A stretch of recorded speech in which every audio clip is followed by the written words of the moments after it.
প্রিয় দর্শক, আশা করি ভালো আছেন। আমি এখন অবস্থান করছি নাটোর রাজবাড়িতে। আমি এখন আপনাদের জন্য ভিডিও বানাচ্ছি। যারা এই নাটোর রাজবাড়িতে আসতে পারেননি তারা আমার এই ভিডিওটি দেখে নেবেন। তো নাটোরের রাজবাড়ি সম্পর্কে একটা ধারণা পাবেন আশা করছি। আমার একটা কোনো কিছু খেলতে ইচ্ছা না, চালাচ্ছি। এটা করলে আমি তো বোমাস্টিং করবো। কোনটি তোরা তো দেরি করবেন না, দেরি করলাম, তোমার লাগে দেরি করছি। এই সেই বাড়িটি যেখানে রাজা বসবাস করতেন। বড় তরফ রাজপ্রাসাদ, এটা হচ্ছে বড় তরফ রাজপ্রাসাদ। এই তো এখানে প্রত্নতত্ত্ব অধিদপ্তর থেকে সাইনবোর্ড লাগিয়ে দেওয়া আছে। আর রানী ভবানী এই বিল্ডিংটাতে মূলত ছিলেন, বসবাস করতেন।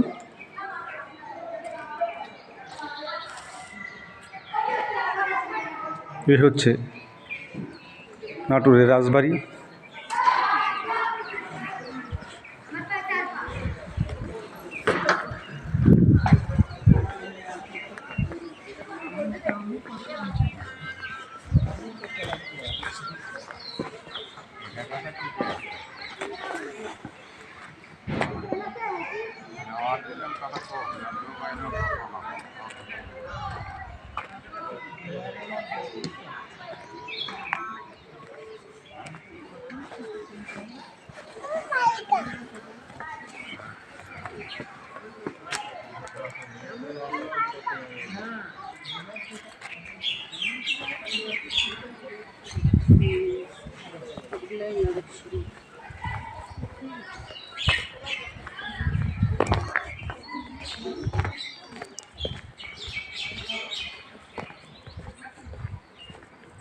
চার পাঁচটা পুকুর, দিঘি এসবে ভরপুর।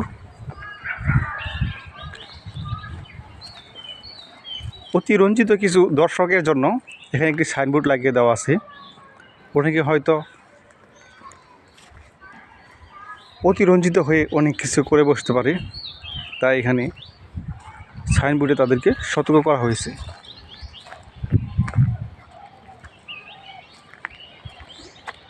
এই রাজবাড়ির পিছনের অংশ আমি আপনাদের দেখাচ্ছি। এই হচ্ছে রাজবাড়ির পিছনের অংশ।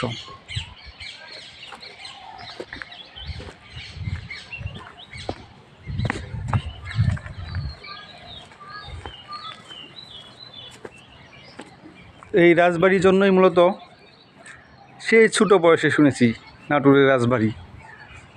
সবাই নাটোরের রাজবাড়ির গল্প শুনেই বড় হয়েছে। নাটোর মূলত এই রাজবাড়ি দিয়েই বেশি পরিচিতি লাভ করেছে।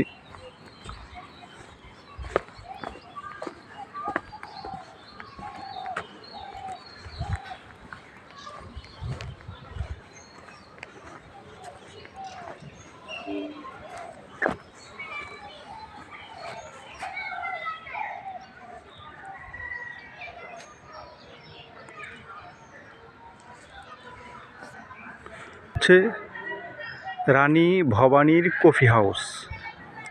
রানী ভবানীর কফি হাউস, উনি এই হাউসটিতে কফি খেতেন তৎসময়ে।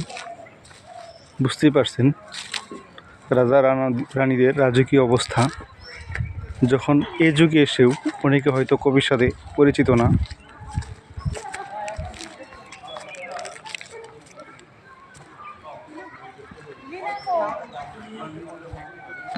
হচ্ছে রানীমহল।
ছোট ছোট ঘর, এইগুলোতেই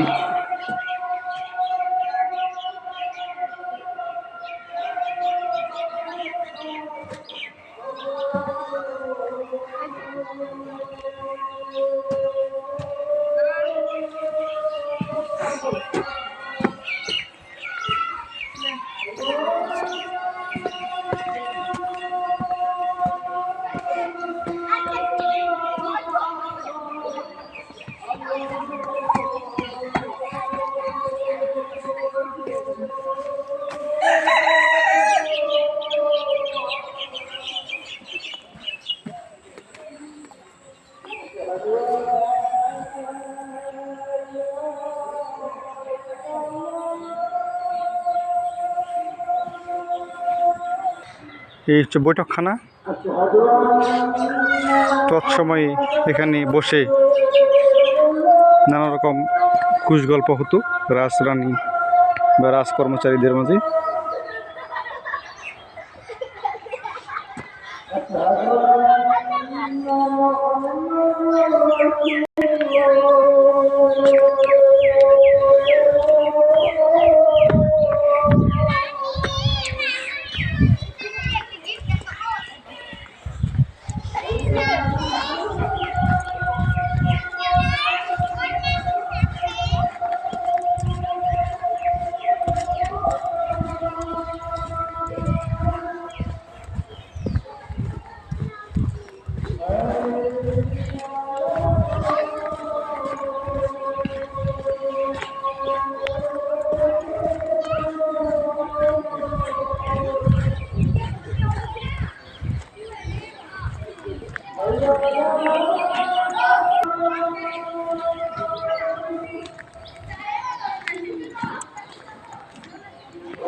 বড় তরফ মালখানা।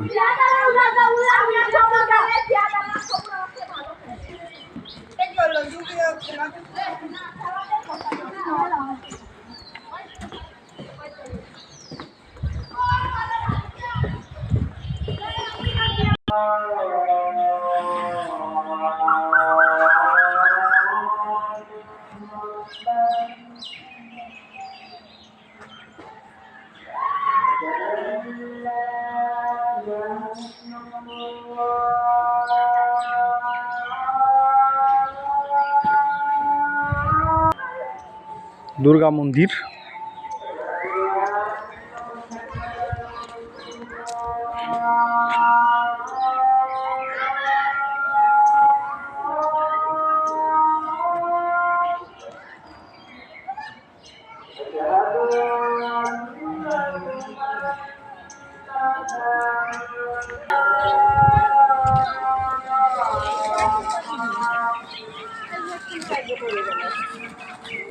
এই দিকে বের হওয়া যা।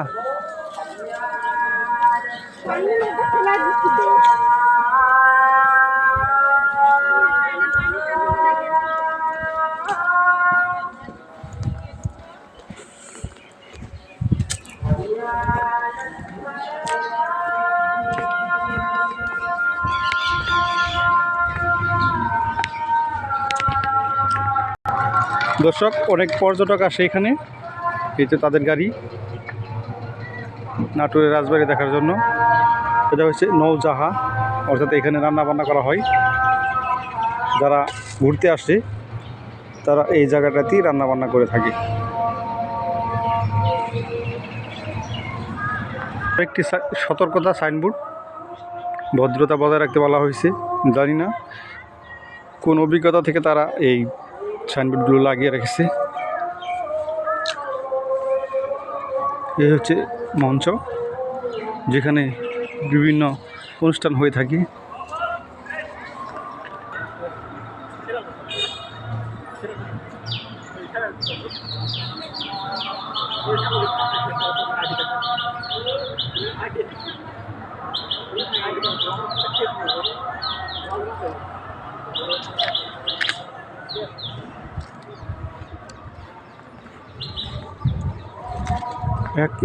এক নজরে নাটোর রাজবাড়ি কি মার্কিং করা আছে দেখিনি, সকলের জ্ঞাতব্যর জন্য।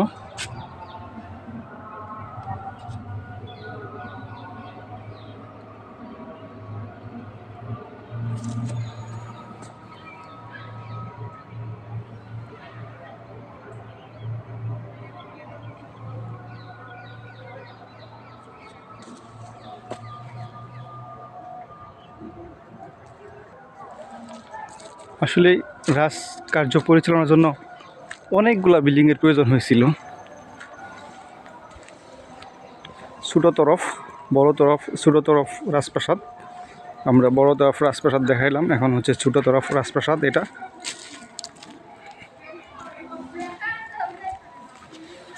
এখন একটি আশ্চর্য জিনিস দেখাবো, সেটা হচ্ছে ফাঁসির মঞ্চ। প্রাক যুগের জমিদার প্রথা, রাজাদের যে রেওয়াজ ছিল, অন্যায় করলে ফাঁসিতে ঝুলিয়ে মৃত্যুদণ্ড কার্যকর করা হতো।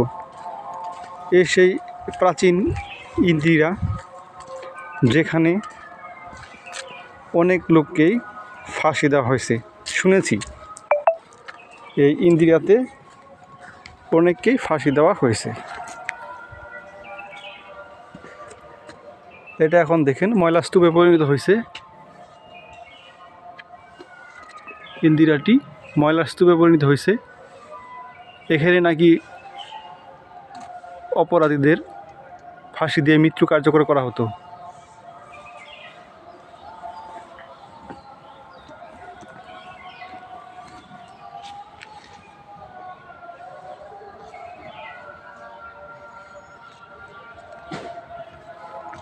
রাজবাড়ির সার্বিক চিত্র আপনাদের সামনে তুলে ধরার জন্য আমার এই প্রয়াস। ভালো লাগলে অবশ্যই আমাকে জানাবেন।